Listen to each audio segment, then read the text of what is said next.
Assalamualaikum warahmatullahi wabarakatuh. Saya dari kelompok 5 ingin mempresentasikan hasil diskusi kami yang bermata kuliah analisis laporan keuangan. Saya Rahmanisa Gemakurani dengan NIM 20191211025. Saya Amalia Husna dengan NIM 2019-121-1031. Dan saya Silva Gurba dengan NIM 2019-1211-035.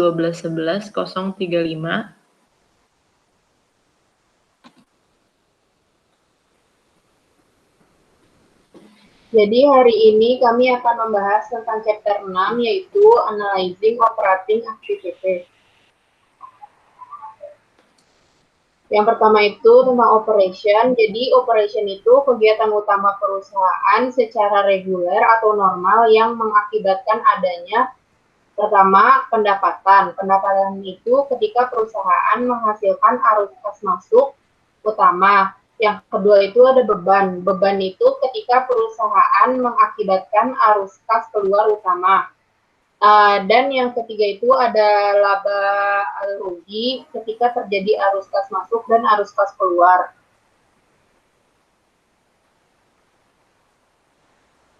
Nah, di sini ada pengukuran laba atau konsep laba. Yang pertama itu laba ekonomi, merupakan arus kas ditambah perubahan nilai wajar aktiva, mencakup komponen yang sudah direalisir arus kas maupun yang belum, laba atau rugi kepemilikannya. Yang ketiga itu mengukur perubahan nilai pemegang saham, merupakan indikator dasar kinerja perusahaan, mengukur dampak keuangan seluruh kejadian pada suatu periode secara komprehensif, mencakup baik komponen berulang maupun tak berulang, dan tidak terlalu bermanfaat untuk meramalkan potensi laba masa depan. Yang kedua itu ada pengukuran laba lagi yang di sini ada laba permanen. Jadi sering disebut laba berkelanjutan atau laba yang dinormalkan.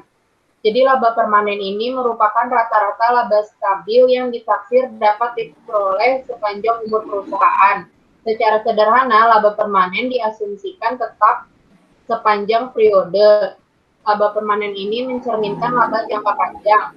Dan laba permanen ini merupakan proporsi langsung dengan nilai perusahaan.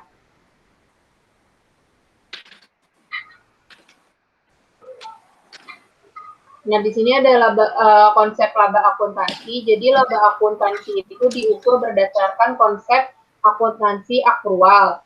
Laba akuntansi mencakup laba ekonomi dan laba permanen yang tadi. Laba akuntansi bukan merupakan pengukuran laba secara langsung. Laba akuntansi mempunyai masalah pengukuran yang mengurangi kemampuannya mencerminkan realitas ekonomi. Konsekuensinya adalah tugas analis laporan keuangan adalah menyesuaikan laba akuntansi untuk mencerminkan konsep laba alternatif yang lebih baik. Nah, pengakuan pendapatan dan pengaitannya ini, tujuan utama akuntansi akrual adalah pengukuran laba yang melibatkan dua proses utama, yaitu pengakuan pendapatan yang dijadikan titik awal pengukuran dan selanjutnya adalah pengaitan beban. Terdapat dua kondisi wajib agar dapat diakui, yaitu pendapatan harus pertama telah atau dapat direalisasi dan yang kedua telah dihasilkan. Nah, laba akuntansi ini terdiri dari yang pertama ada laba permanen, komponen laba yang diharapkan terjadi sepanjang waktu. Yang kedua ini ada komponen sementara atau komponen laba akuntansi sementara tidak diharapkan untuk terjadi berulang, biasanya merupakan peristiwa yang terjadi satu kali. Yang ketiga ini ada komponen yang tidak relevan dengan nilai komponen yang tidak relevan memiliki konten ekonomi. Komponen ini adalah distorsi akuntansi, tidak berdampak pada nilai perusahaan.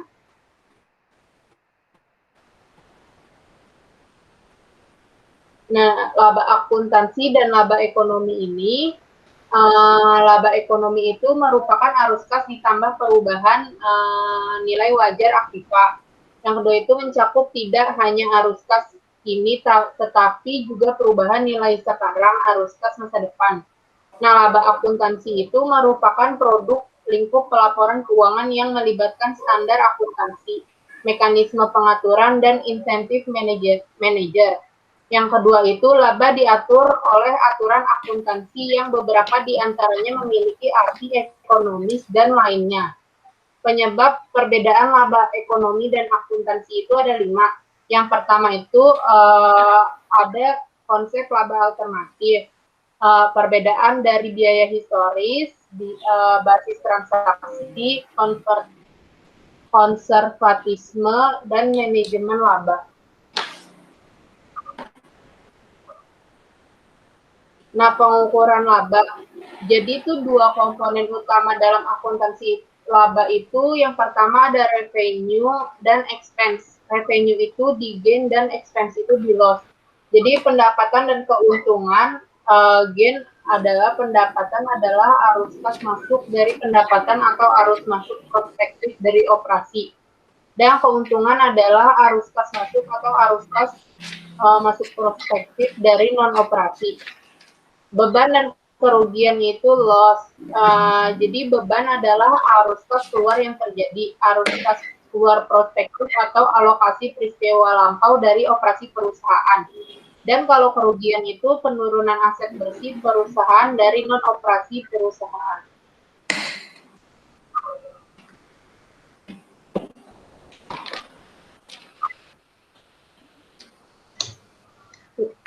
Jadi itu alternatif.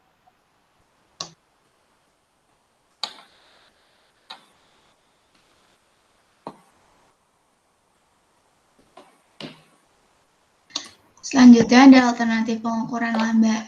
Jadi pengukuran laba alternatif dalam laporan laba rugi menampilkan yang pertama itu ada net income, yaitu mengacu pada ukuran bottom line atas pendapatan. Yang kedua ada comprehensive income, yaitu mencerminkan hampir seluruh perubahan pada ekuitas yang tidak berasal dari aktivitas pemilik, yang merupakan pengukuran laba pada baris terbawah dan merupakan perkiraan akuntan atas laba ekonomi.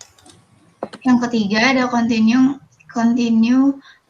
income, yaitu merupakan suatu pengukur yang tidak mencakup pos luar biasa, dampak kumulatif perubahan akuntansi, dan dampak penghentian operasi. Yang keempat ada core income, yang merupakan pengukuran yang mengeluarkan semua pos yang tidak berulang yang dilaporkan dalam baris terpisah pada laporan keuangan.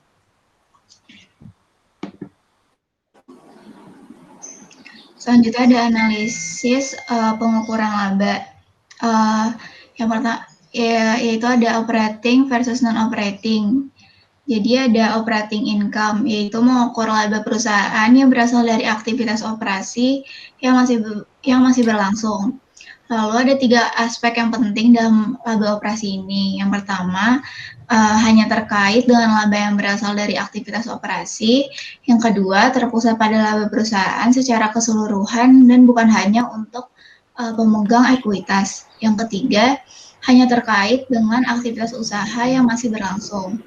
Lalu ada non-operating income, yaitu termasuk semua komponen pendapatan bersih dikecualikan dari pendapatan operasional.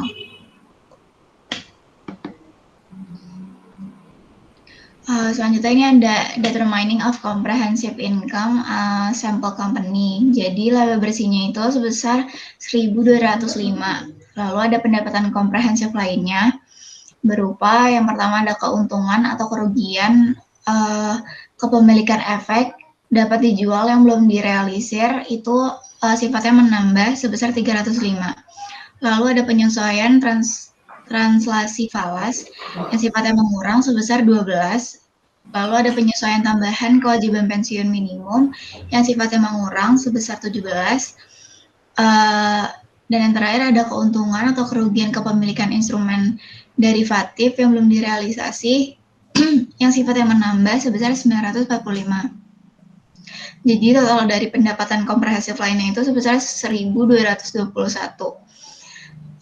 Jika dijumlah, laba komprehensifnya itu sebesar 2.426.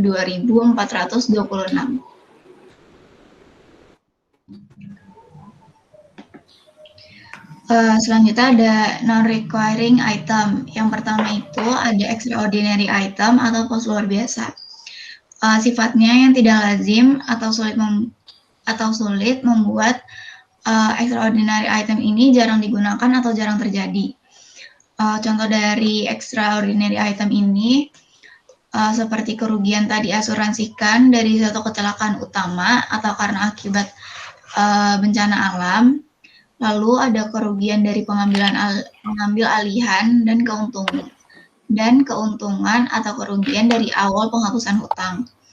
Untuk disclosure and accounting-nya, untuk extraordinary item diklasifikasikan secara terpisah dalam laporan laba rugi. Lalu dikeluarkan ketika menghitung laba permanen dan dimasukkan dalam perhitungan laba ekonomi. Yang kedua ada discontinue operation, yaitu menyesuaikan laba berjalan dan masa lalu untuk menghilangkan dampak atas penghentian operasi. Lalu menyesuaikan aset dan kewajiban untuk menghilangkan operasi yang dihentikan dan mempertahankan kerugian atau keuntungan kumulatif dari operasi yang dihentikan di dalam hak kekayaan.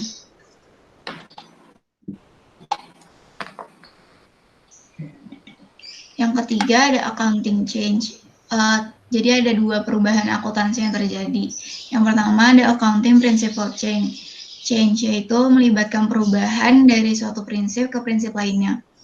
Yang kedua ada accounting estimate change, membuat beberapa estimasi terhadap masa manfaat aset, biaya garansi, keuangan persediaan, asumsi pensiun, dan piutang tidak tertagih. Untuk analisis accounting change itu dapat mencerminkan realitas ekonomi secara lebih baik, waspada terhadap manajemen laba, dan mempengaruhi pendapatan ekonomi dan permanen. Hal ini mengakibat digunakan untuk pendapatan permanen menggunakan metode baru dan abaikan efek kumulatif. Lalu untuk pendapatan ekonomi, evaluasi perubahan untuk menilai apakah mencerminkan kenyataan.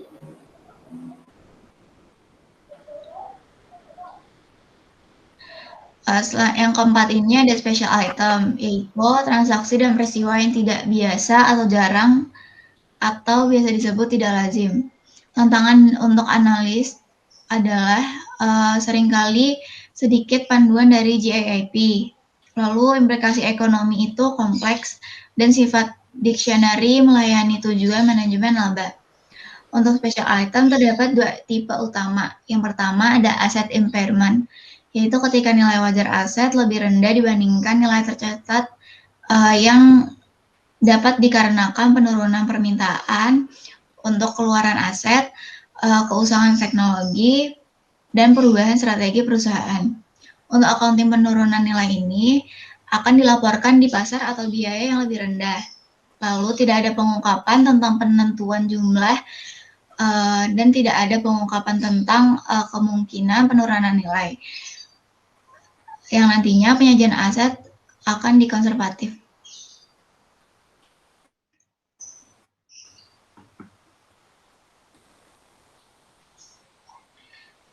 Yang kedua itu ada restructuring charge, yaitu biaya biasanya terkait dengan perubahan besar dalam bisnis perusahaan. Contohnya adalah reorganisasi insentif, mengakhiri kontrak, penghematan kerja, menghentikan lini produk, dan sebagainya. Untuk accounting perkiraan biaya program restrukturisasi, ditetapkan provisi atau kewajiban untuk perkiraan biaya. Lalu bebankan perkiraan biaya ke pendapatan saat ini dan biaya aktual melibatkan penyesuaian terhadap provisi pada saat terjadinya. Untuk analisis special item ini, yang pertama ada earning management with special charge. Seringkali kurang menarik perhatian investor karena biaya tersebut tidak berulang dan tidak bertahan lama. Lalu memotivasi manajer untuk mengklasifikasikan mengklasifikasikan ulang biaya operasi sebagai biaya satu kali khusus dan mengarah pada perkiraan biaya operasi yang rendah dan perkiraan nilai perusahaan yang terlalu tinggi. Yang kedua ada income statement adjustment, yaitu pendapatan tetap mencerminkan profitabilitas perusahaan dalam keadaan normal dan pendapatan ekonomi mencerminkan efek ekuitas dari semua peristiwa yang terjadi dalam periode tersebut. Yang ketiga ada balance sheet adjustment. Neraca setelah biaya khusus seringkali lebih mencerminkan realitas bisnis dengan melaporkan aset mendekati nilai realisasi bersih. Dan terdapat 2 poin yang harus diperhatikan. Yang pertama itu mempertahankan provisi atau net terhadap ekuitas. Jika analisis kelangsungan hidup, maka mempertahankan, dan jika analisis nilai likuidasi, maka offset terhadap ekuitas. Yang kedua ada penghapusan aset secara konservatif, mendistorsi aset dan liabilities.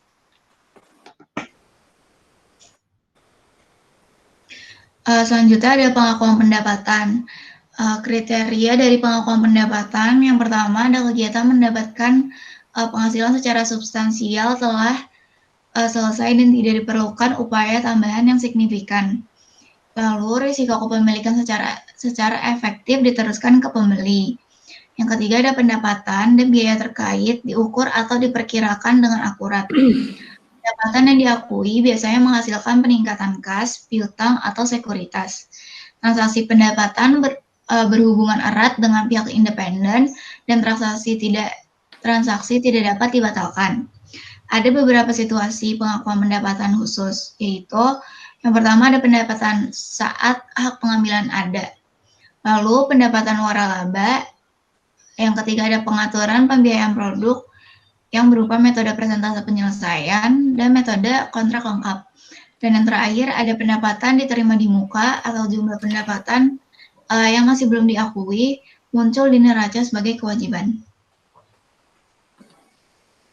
Selanjutnya kita tetap membahas tentang revenue recognition atau pengakuan pendapatan, tapi melalui analisisnya. Jadi yang pertama itu ada revenue important for. Yang pertama itu penilaian perusahaan, yang kedua perjanjian kontrak berbasis akuntansi, tekanan manajemen untuk mencapai ekspektasi pendapatan, kompensasi manajemen terkait dengan pendapatan dan penilaian opsi saham. Kemudian keadaan yang memicu pernyataan tentang pengakuan pendapatan itu meliputi penjualan aset, atau operasi yang tidak menghasilkan arus kas untuk mendanai bunga atau dividen. Selanjutnya, kurangnya modal ekuitas dan adanya kewajiban kontingensi. Analisis juga harus menilai apakah pendapatan mencerminkan realitas bisnis. Yang pertama itu menilai risiko transaksi dan menilai risiko kolektibilitas. Kemudian ada biaya ditangguhkan.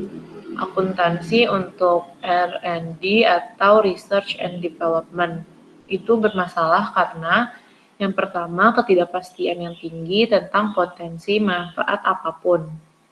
Lalu jangka waktu antara aktivitas R&D dan penentuan kesuksesan. Sifat tak berwujud dari sebagian besar aktivitas R&D. Dan kesulitan dalam memperkirakan masa manfaat di depannya. Karenanya, akuntansi Amerika Serikat memerlukan R&D saat terjadi hanya biaya bahan, peralatan, dan fasilitas dengan alternatif penggunaan di masa depan yang dikapitalisasi sebagai aset berwujud. Dan benda tak berwujud yang dibeli dari orang lain untuk kegiatan lead bank dan penggunaan alternatif di masa depan dikapitalisasi. Kemudian ada biaya di industri ekstraktif. Biaya pencarian dan pengembangan sumber daya alam penting untuk industri ekstraktif, termasuk biaya gas, logam, minyak, batu bara, dan mineral. Jadi ada dua basic accounting viewpoints-nya. Yang pertama itu tampilan full cost atau semua biaya produktif dan non-produktif terjadi dalam pencarian sumber daya, dikapitalisasi dan diamortisasi ke pendapatan sebagai sumber daya yang diproduksi dan terjual. Yang kedua ada pandangan upaya yang berhasil, yaitu semua biaya yang tidak menghasilkan penemuan sumber daya secara langsung tidak memiliki manfaat di masa depan dan harus dibebankan pada saat terjadinya. Diresepkan untuk perusahaan penghasil minyak dan gas. Lalu ada employee benefit. Jadi employee stock option atau ESO adalah bentuk populer dari kompensasi insentif.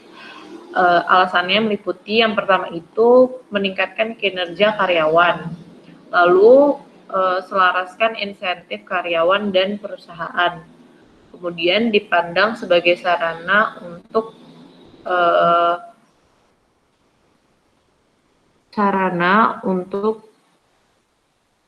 kekayaan dan alat untuk menarik pekerja berbakat, tidak memiliki efek harus kas dan tidak perlu mencatat arus kas.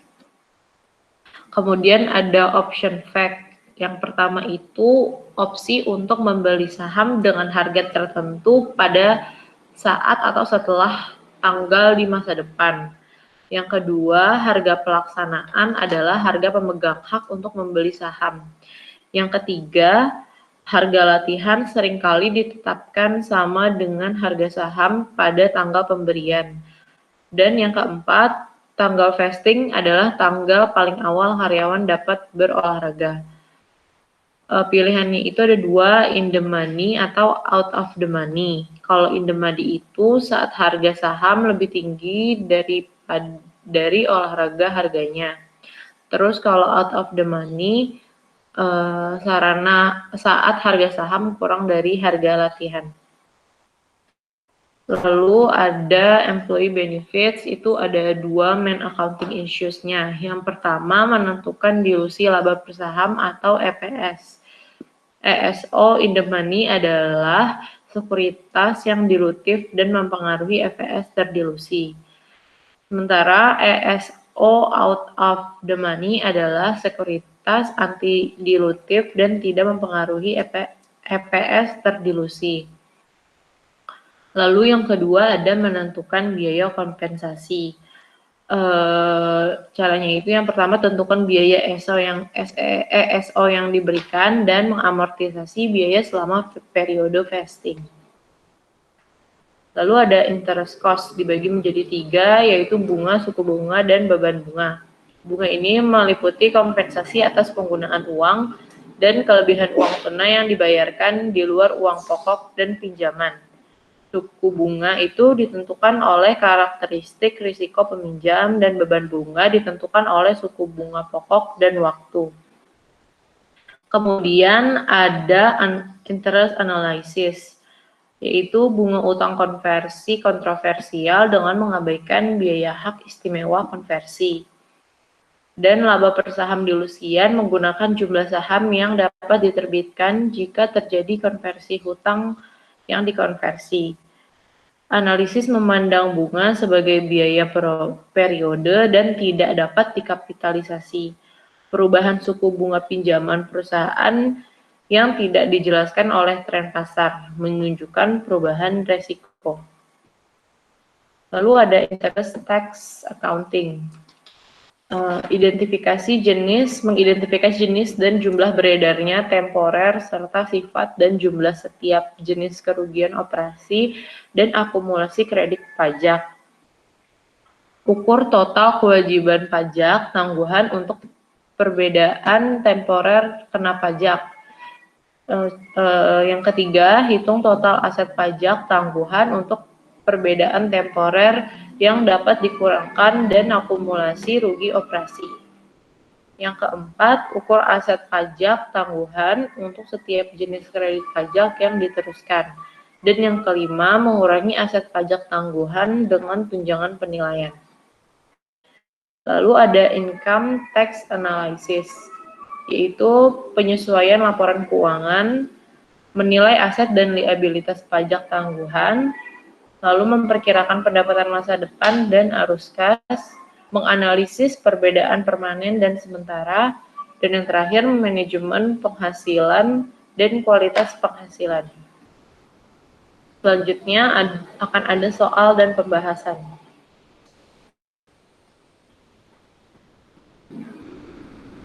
Jadi yang pertama itu exercise 5.5. Diagram di bawah ini menggambarkan perusahaan X atau perusahaan induk atau investor.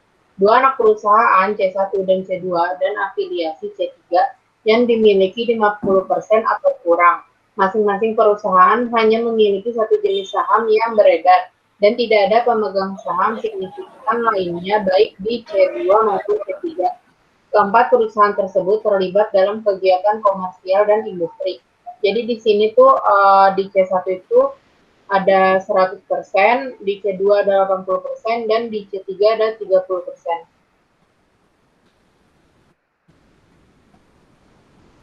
Yang diminta itu yang pertama A, jelaskan apakah masing-masing perusahaan yang terpisah memiliki catatan akuntansi yang berbeda. Jadi di sini itu dia disuruh jelaskan masing-masing C1 dan C2. Yang B itu identifikasi jenis laporan keuangan yang disiapkan setiap perusahaan untuk pelaporan keuangan. Yang C itu asumsikan Anda memiliki kemampuan untuk menegakkan permintaan manajemen dan jelaskan jenis informasi laporan keuangan tentang perusahaan ini, terpisah atau terkonsolidasi yang akan diminta. Yang D itu jelaskan apa yang dilaporkan perusahaan X di antara asetnya mengenai anak perusahaan C1. Yang E, dalam neraca konsolidasi, jelaskan bagaimana 20% C2 yang tidak dimiliki oleh perusahaan X dilaporkan. Yang F, identifikasi transaksi yang diperlukan sebelum C3 dimasukkan demi baris dalam laporan keuangan konsolidasian. Yang G itu jika pernyataan gabungan dilaporkan, untuk C1 dan C2 diskusikan kebutuhan untuk setiap entry eliminasi.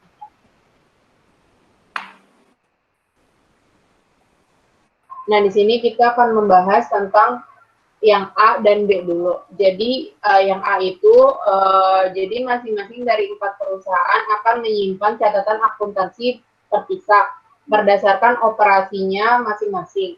Misalnya catatan akuntansi C1 tidak terpengaruh oleh fakta bahwa ia hanya memiliki satu pemegang saham. Dan yang B itu untuk tujuan pengarsipannya, laporan konsolidasi akan disajikan untuk COX dan company C1 dan company C2, seolah-olah ketiga badan hukum yang terpisah ini adalah satu kesatuan gabungan. C1 atau C2 mungkin tidak akan terkonsolidasi jika dikendalikan hanya untuk sementara. C3 akan ditampilkan sebagai konsolidasi satu baris, baik neraca dan laporan laba rugi dengan metode ekuitas. Lalu yang C ada analisis kemungkinan besar akan meminta jenis informasi berikut. Biasanya hanya laporan konsolidasi yang tersedia. Yang pertama, ada konsolidasi company X dengan anak perusahaan C1 dan C2. C3 akan menjadi konsolidasi satu baris. Yang kedua, pernyataan company X saja, yaitu ketika perusahaan investi C1, C2, dan C3 akan menjadi konsolidasi satu baris. Yang ketiga, pernyataan terpisah untuk satu atau lebih perusahaan investi, yaitu C1, C2, dan C3. Yang keempat, pernyataan konsolidasi atau yang akan menyediakan semua yang ada di 1 sampai 3 kecuali pernyataan terpisah untuk C3. Dan juga akan menampilkan entry eliminasi. Yang kelima, ada kadang-kadang konsolidasi parsial seperti company X ditambah C2 atau pernyataan penggabungan seperti hanya C1 dan C2 juga berguna. Misalnya, Jika C1 adalah anak perusahaan asing, analis dapat meminta konsolidasi parsial tidak termasuk C1 dengan pernyataan terpisah untuk C1. Selain itu, perjanjian pinjaman atau jaminan pinjaman seringkali hanya mencakup perusahaan tertentu, dan konsolidasi parsial atau pernyataan gabungan diperlukan untuk menilai margin keamanan. Untuk pertanyaan D, jawaban itu company X akan menunjukkan aset investasi pada saham biasa anak perusahaan yang dinilai baik biaya perolehan maupun ekuitas. Metode ekuitas hanya akan disyaratkan jika tidak ada laporan konsolidasi yang disajikan. Catatan, company X memiliki saham biasa company C1, yaitu company X tidak memiliki aset atau liabilitas C1. Lalu untuk yang E, 100% dari aset dan kewajiban C2 akan dimasukkan ke dalam neraca konsolidasi. Namun, ekuitas pemegang saham C2 dibagi menjadi dua bagian, 80% ditambah ke ekuitas pemegang saham company X dan 20% ditampilkan pada baris terpisah di atas ekuitas pemegang saham company X sebagai kepemilikan minoritas atas C2. Sering hanya disebut kepentingan minoritas. Porsi 80% yang mewakili pembelian masa lalu oleh company X akan dieliminasi dalam konsolidasi terhadap investasi pada anak perusahaan.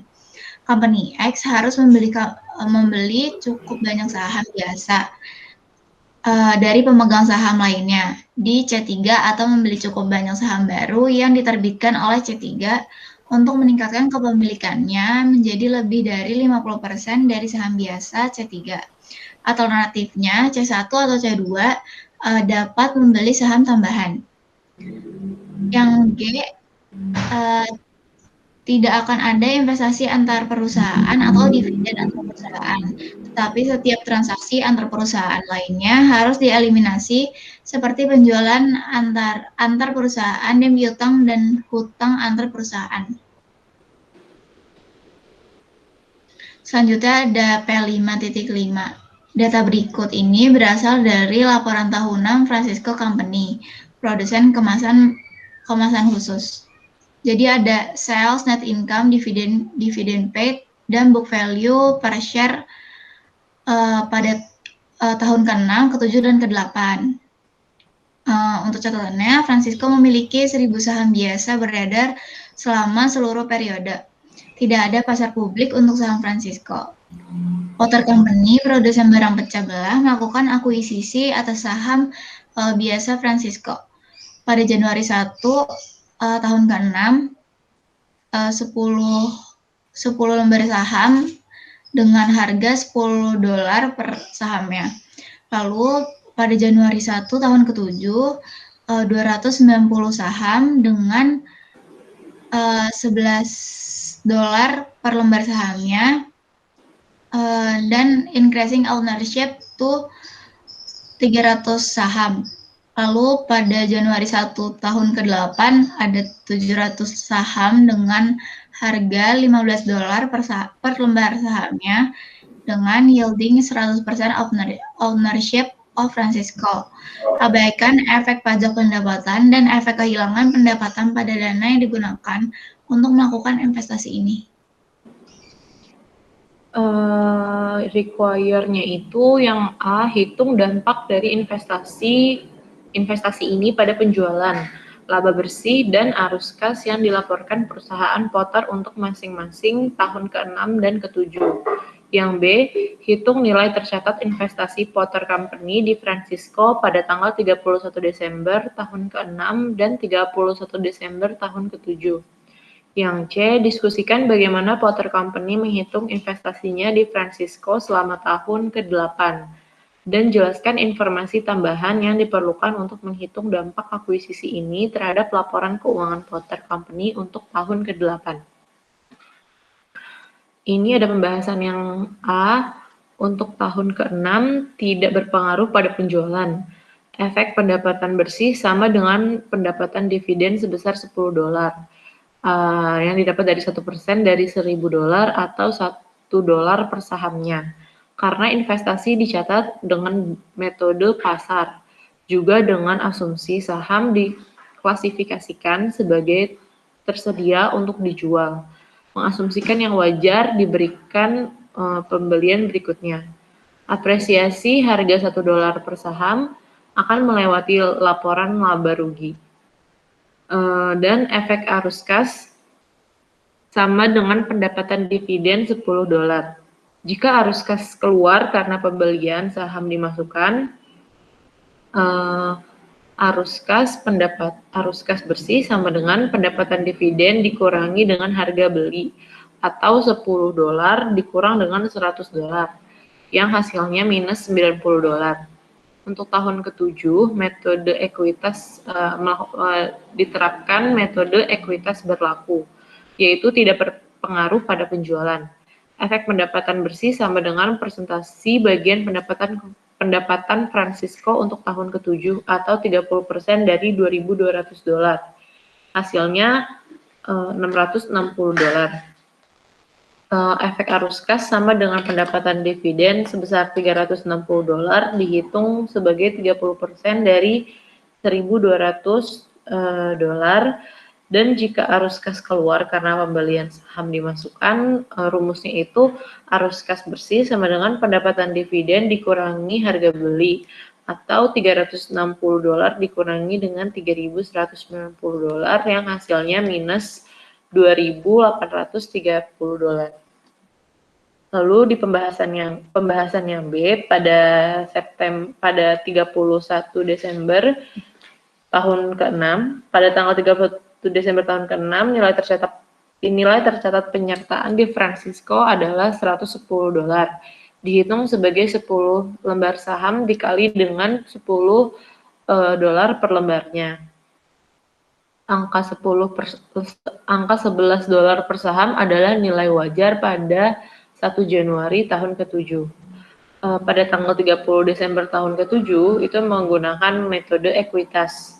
Langkah pertama itu metode ekuitas diterapkan secara retroaktif pada tahun-tahun kepemilikan sebelumnya, yaitu tahun ke-6. Ada original cost, itu 10 lembar saham dikali dengan $10, hasilnya $100.